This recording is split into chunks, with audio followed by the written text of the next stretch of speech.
Hey, what is going on, guys, and welcome back to the channel. Today we'll be looking at the Secret Wars Omnibus, which was recently released. So without further ado, let's take a look at this book. Here is the cover of the Omnibus, which I went with the Alex Ross variant because I just love the way Alex Ross draws characters. I like the way he draws the costumes on them. It just always looks so beautiful. Here is the spine of the book, and as you can probably tell, it is a thinner omnibus, but I will say it's an older omnibus too, so the writing in it is going to take you maybe a little longer to read than, say, a contemporary omnibus. And here is the back of the book, which showcases everything that is collected in this Secret Wars Omnibus. So let's get started with what this omnibus collects, and in here we have Secret Wars 1 through 12, Thor 383, She-Hulk number 10, and What If number 4 and 114. Alright, but what is this omnibus? What is Secret Wars? You may have heard Secret Wars being thrown around before as an event from Marvel,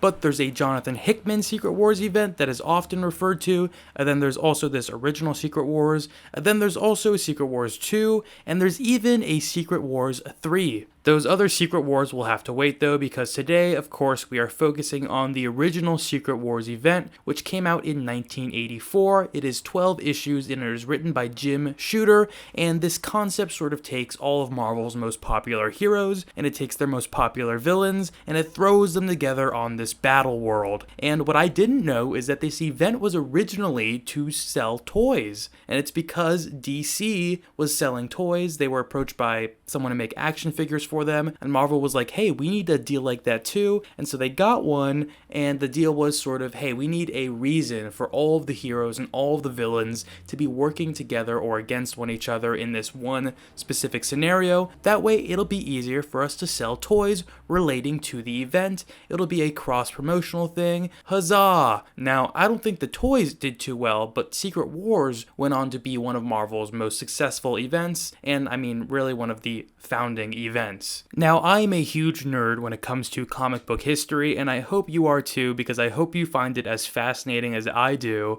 that this whole event will pretty much have DC to thank for that, which means it's also kind of indirectly DC's fault that things like the Spider-Man symbiote suit came out of this, just to name one of the notable changes that came out of this event. But just isn't that fascinating that DC and the butterfly effect caused all of this to happen, all of these characters to end up where they are today? I just find that uniquely fascinating about comics for some reason, even though it can be applied to many things. So yeah, this was kind of a game changer for comic book storytelling, and for the story itself, well, it involves a cosmic entity who is known as the Beyonder, who's a name you also might be familiar with just from being around in Marvel's lore, and he basically puts this group of heroes and this group of villains onto Battleworld, which is a planet in another dimension that is created from a bunch of other planets all ripped together and stitched together. So there's like the suburbs of Colorado in there, but then there's also just this crazy alien planet civilization going on.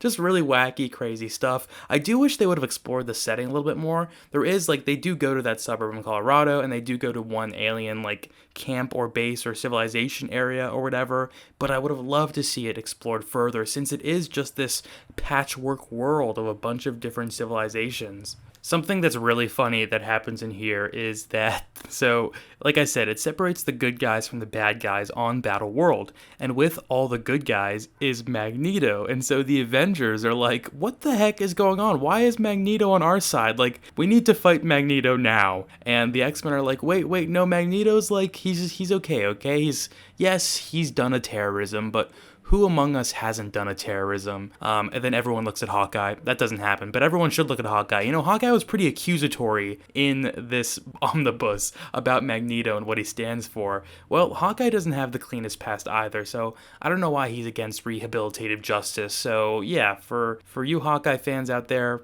remedy that for me, why don't you? Alright, I'm getting off track. Hawkeye is fine, the Avengers are fine, but I was frustrated with them in this omnibus because once the X-Men are like, hey, maybe we can all just work together for now, we don't need to worry about Magneto, they're kind of like, oh, well, we don't trust the X-Men now either, which, like, I understand their perspective a little bit, but as someone who is deeply ingrained in X-Men lore and knows a lot about the X-Men, what they stand for, and, you know, everyone's kind of unique ideologies, I'm like, come on, Avengers, like just give Magneto a pass for now, okay? You're on some random patchwork planet in another dimension, trying to fight a, like, omnipresent god.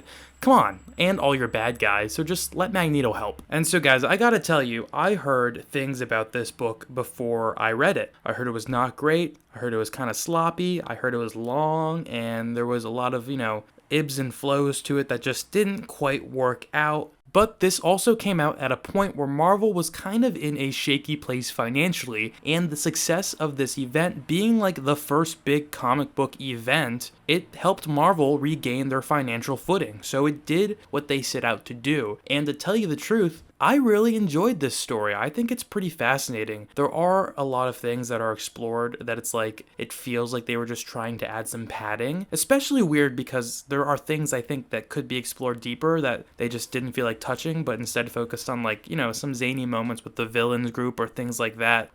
What I really enjoyed about it was, at its core, it was almost a Doctor Doom story. And I think it's super pivotal to his character because he starts, getting in his machinations and starting to think, hey, how can I turn this situation around? Like, how can I absorb the power of the Beyonder? And like looking at this, it makes a lot of sense that Jonathan Hickman later went the route with like God Doom and like the Doom World or whatever was in his Secret Wars event, because those seeds are really planted here, and frankly they even start sprouting here a little bit. It's a full-grown oakwood, redwood, whatever tree at the Hickman point.